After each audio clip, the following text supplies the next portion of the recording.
Trump مسلسل encourage کر رہے ہیں اور یہ کہہ رہے ہیں کہ اداروں پر قبضہ کریں، مظاہرین اپنا احتجاج جاری رکھیں، مدد جلد آئے گی۔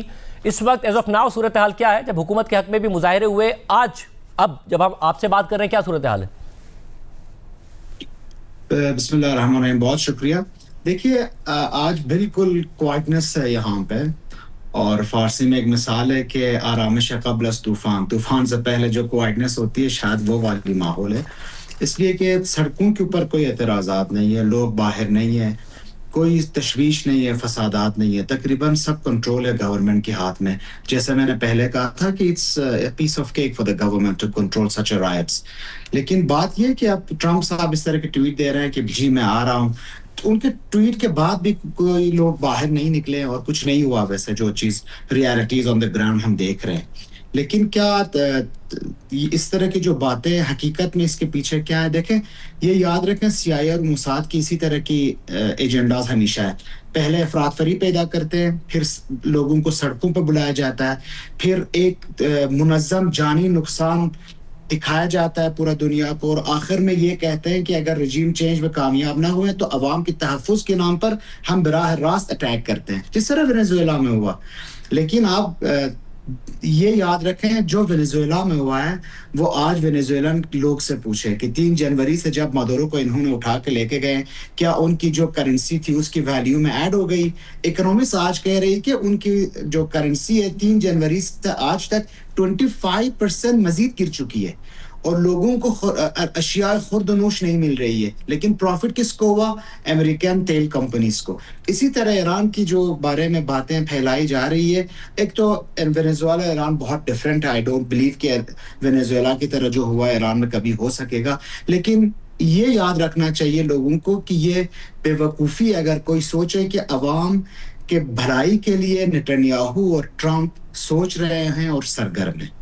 اور صاحب مجھے یہ بتائیے گا کہ ایسی صورت میں کہ جب آپ کہہ رہے ہیں کہ آج خاموشی ہے مگر وہ طوفان سے پہلے کی خاموشی بھی ہو سکتی ہے، یہ خاموشی ہوئی کیسے؟ کہ آج پروٹیسٹ کی کال نہیں تھی، یا پھر جس طریقے سے حکومت نے کریک ڈاؤن کیا ہے اس کے بعد مظاہرین اب ڈر گئے ہیں، وہ اب نہیں باہر نکل رہے ہیں، حکومت کامیاب ہو گئی ہے اس میں انہیں کنٹرول کرنے میں؟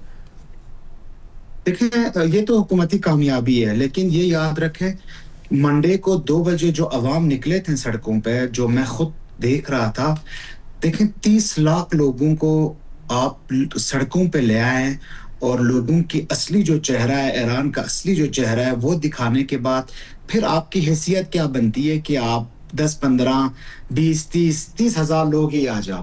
جب 30 لاکھ لوگ آ کے پرو گورنمنٹ ہونے کی اور سپریم لیڈر کے ساتھ اپنے بیعت کر چکے ہیں، اس کے بعد تک نہیں بنتا کہ لوگ باہر آئیں اور اعتراضات کریں۔ ان کو پتہ چل گیا کہ اصلی لوگ تو گورنمنٹ کے ساتھ کھڑے، لیکن ہاں گورنمنٹ میں بھی آپ یہ دیکھ لیں کہ تقریباً 10-15 میسیجز آ گئی کہ اپنے بچوں کو نہ بھیجیں رات کے وقت، یہ کچھ بھی کر سکتے ہیں، ڈیڈ باڈیز کا جو یہ سیاست کھیل رہے ہیں، یا آپ کے بچے بھی اس کے لپیٹ میں آتے ہیں۔ اب ایرانی لوگوں کو پتہ چلا ہے کہ یہ اعتراضات جو ہم انفلیشن اور مہنگائی کی وجہ سے اعتراض کر رہے تھے، وہ تو کچھ اور طریقے سے کسی اور لوگوں کے ہاتھ میں چلا گیا، اس لیے میرا خیال ہے کہ کنٹرول ہو گئی یہ۔ اور یہ جو کہا جا رہا ہے کہ پروٹیسٹ اس پہلے بھی ہوئے اور اس سے زیادہ بڑے ہوئے تھے، مگر اس دفعہ پروٹیسٹ اتنے بڑے نہیں تھے جتنے ماضی میں تھے، مگر حکومت نے کہ کریک ڈاؤن میں لوگ زیادہ مارے گئے ہیں ماضی کے مقابلے میں، یہ کس حد تک درست ہے؟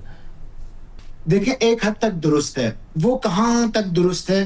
یہاں تک کہ یہ جو مظاہرات ہیں، پہلے مظاہرات سے بہت اعتراضات سے بہت کم تعداد میں لوگ تھے، لیکن اس کا واضح فرق یہ تھا کہ ایرانی لوگ ایک مہذب قوم ہے، ایک تربیت یافتہ قوم ہے، یہ کبھی اپنے لوگوں اور اپنے سٹیزنز کی سر نہیں کاٹتے، یہ مسجدیں نہیں جلاتے۔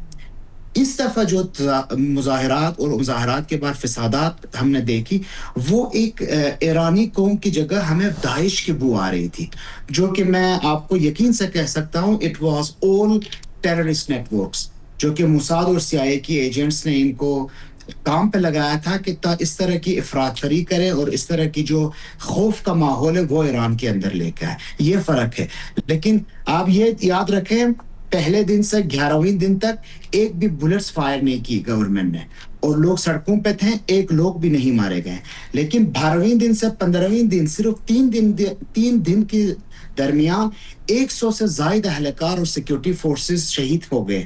تو اس کا مطلب ہے 3 دن کے اندر تو ایک بہت بڑے پیمانے پہ ایک بالکل مسلح ٹیررسٹ آرگنائزیشن اس اعتراضات اور اختشاشات میں شامل تھے. اس کے بعد تو ظاہر ہے کوئی بھی گورنمنٹ ہو کریک ڈاؤن تو کرے گی. اور صاحب, اور جو اب خود بین الاقوامی میڈیا رپورٹ کر رہا ہے وہ یہ کہ صدر ٹرمپ کو جو عرب اتحادی ہیں, یہاں تک کہ اسرائیل بھی جو ہے وہ اسٹرائک کسی آپریشن کے خلاف ہی ایڈوائز کر رہا ہے کہ اس سے شاید ایرانی حکومت نہیں گرے گی. مگر یہ بھی تبصرے ہو رہے ہیں کہ اگر اسٹرائکس کی جاتی ہیں جیسا کہ ماضی میں ہوئی تھیں اور کچھ پریسیشن اسٹرائکس ہوتی ہیں تو اس سے جو احتجاج کرنے والے ہیں ان کا حوصلہ بڑھ سکتا ہے اور زیادہ بڑا احتجاج ہو سکتا ہے اور حکومت اس سے کمزور ہو سکتی ہے. اس حوالے سے آپ کیا کہیے گا؟ دیکھیں, یہی آئیڈیا رضا شاہ پہلوی یہی آئیڈیا لے کے نیتنیاہو کے پاس گیا تھا جون 2025 کہ اگر آپ اسٹرائک کرتے ہو تہران کے اوپر, ان کی مین ٹارگٹس کو اسیسینیٹ کر کے ان کی تنصیبات, جوہری تنصیبات ختم کرتے تو کروڑوں لوگ سڑکوں پہ آئیں گے اور رجیم چینج ہوگا. کیا ہو گیا؟ یہ 12 دن کی جنگ کو آپ یاد رکھیں کہ لوگ تو اپنے گورنمنٹ کے ساتھ کھڑے ہو گئے ہیں. یہ تو جینز, ایرانیوں کی جینز میں ہے کہ جب سے کوئی انٹرونشن ہوتا ہے وہ چاہے جتنا بھی اپنے گورنمنٹ کے خلاف ہو, لیکن باہری طاقت سے وہ بہت بہترین طریقے سے متحد ہو کے لڑ سکتے ہیں. تو ابھی بھی یہی ہوگا. اگر جیسے کہ آپ نے فرمایا, بالکل ٹھیک بھی کہہ رہے ہیں, میڈیا بھی ٹھیک کہہ رہی ہے کہ اگر ٹرمپ صاحب کرنا چاہیں, کچھ بھی کرنا چاہیں, یہ نہایت یہ کر سکتے. ان کے پاس آپشنز بہت محدود ہیں. وہ فاصلے سے ایئر اسپیس وائلیٹ کر کے ایئر اٹیک کر سکتے ہیں. اس کے علاوہ کیا کر سکتے ہیں؟ Boots on the ground is impossible in Iran. تو اس کے بعد اگر یہ جوہری تنصیبات کو بھی ہٹ کریں, انفراسٹرکچر کو بھی ہٹ کریں, جو اگر انفراسٹرکچر کو ہٹ کریں تو بہت سارے لوگ مارے جائیں گے, اس میں شک نہ کریں اس پہ. لیکن اس کے بعد کیا ہوگا؟ پھر دوبارہ گورنمنٹ یہی ہوگی.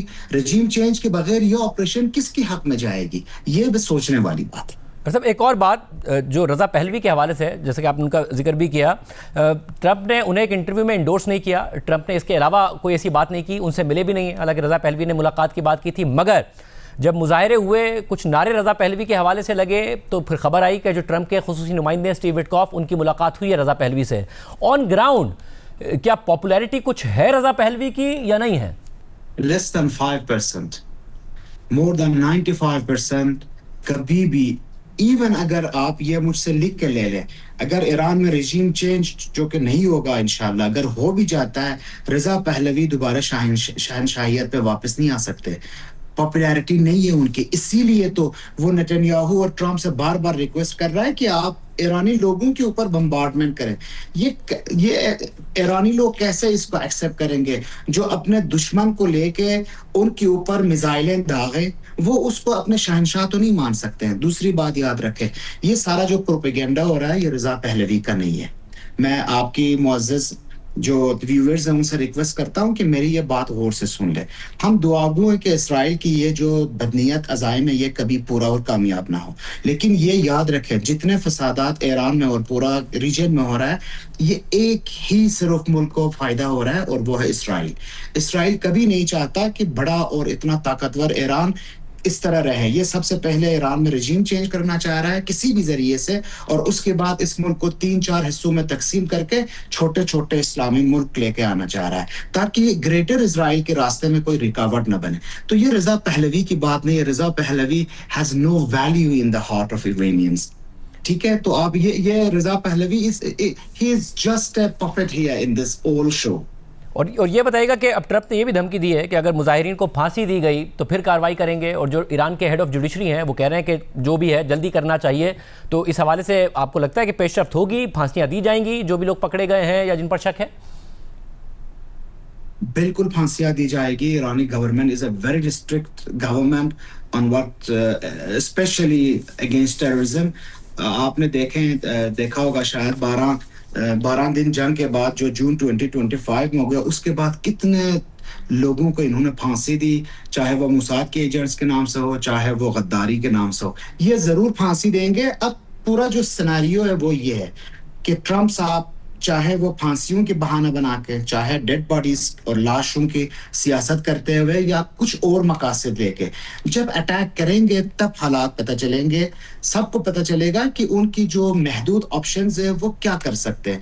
وہ زیادہ زیادہ اٹیک کر کے دوبارہ واپس اپنے ایئر بیسز پہ واپس جا سکتے ہیں. اور یہ بھی یاد رکھیں، واشنگٹن میں ابھی بھی جو فوجی اڈے استعمال کرنے کا فیصلہ اگر کرتے ہیں، وہ کہاں سے کریں گے؟ وہ ممالک جو ایران کے نیبر ہیں. ایران نے پہلے سے ہی ویری کلیئرلی اناؤنس کیا ہے، اگر کسی بھی ملک کا کوئی بھی حصہ اور اڈا ہمارے خلاف استعمال ہوگا تو ہم اس ملک کے اوپر بیلسٹک میزائلز داغ دیں گے.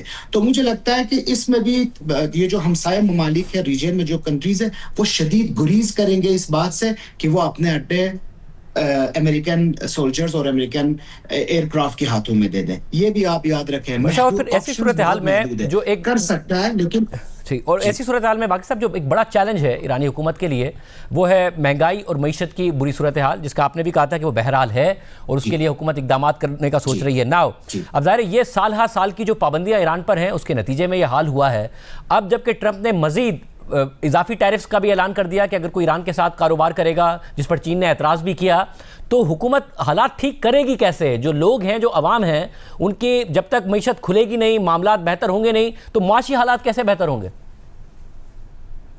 بالکل ٹھیک کہہ رہے ہیں آپ. میرا خیال ہے اگر یہ چاہے یہ جنگ ہو یا نہ ہو، اللہ کرے تو نہ ہو، اگر ہو بھی جائے یا اس کے بعد، جو سب سے بڑا چیلنج ہے ایرانی گورنمنٹ کو، وہ ان کا اکنامیکل سچویشن کو اور اپنے ہاؤس کو ان آرڈر رکھنا ہوگا. لیکن اس کے لیے دو کام جو گورنمنٹ آف ایران کر رہی ہے، ایک انفلیشن کے ساتھ ساتھ تنخواہیں بڑھا رہی ہے.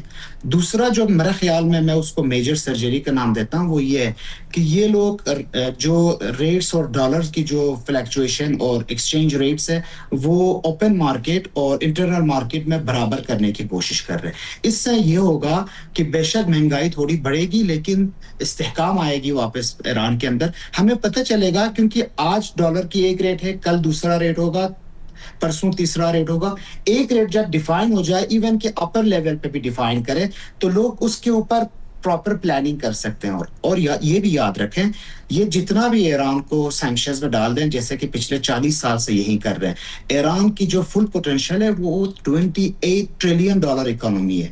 اور آج کل کی دنیا میں ایران کی ہر چیز، چائنا کو بھی ضرورت ہے، رشیا کو بھی ضرورت ہے. اب آپ یہ بھی دیکھ لیں، پورا دنیا ٹرمپ نہیں ہے.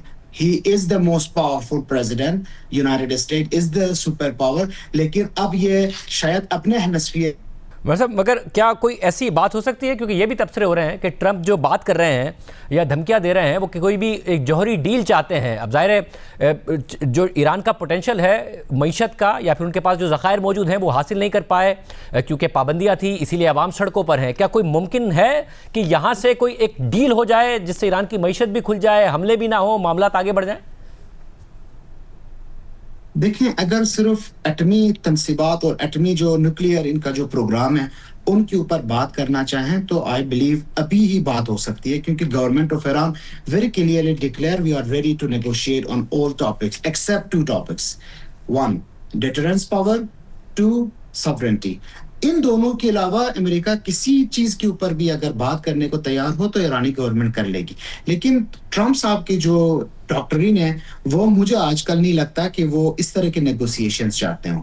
وہ اپنے ان کے ذہن میں مائٹ از رائٹ اور power is the absolute solution وہ چل رہا ہے، اس لیے وہ شاید یہ کوشش کر رہے ہیں. اور ایک اور بات بھی یاد رکھیں، ٹرمپ صاحب نے 2 ٹویٹ کی ہے. اگر یہ ابھی اٹیک نہیں کرتے ہیں تو ان کی جو کریڈٹ ہے اور کریڈیبلٹی ہے، اس کے اوپر بھی بہت زیادہ سوال اٹھیں گے. تو مجھے لگتا ہے کہ ٹرمپ صاحب کچھ نہ کچھ کر لیں گے، لیکن شاید زیادہ ایک دکھاوا اور شو آف کر کے واپس جائے.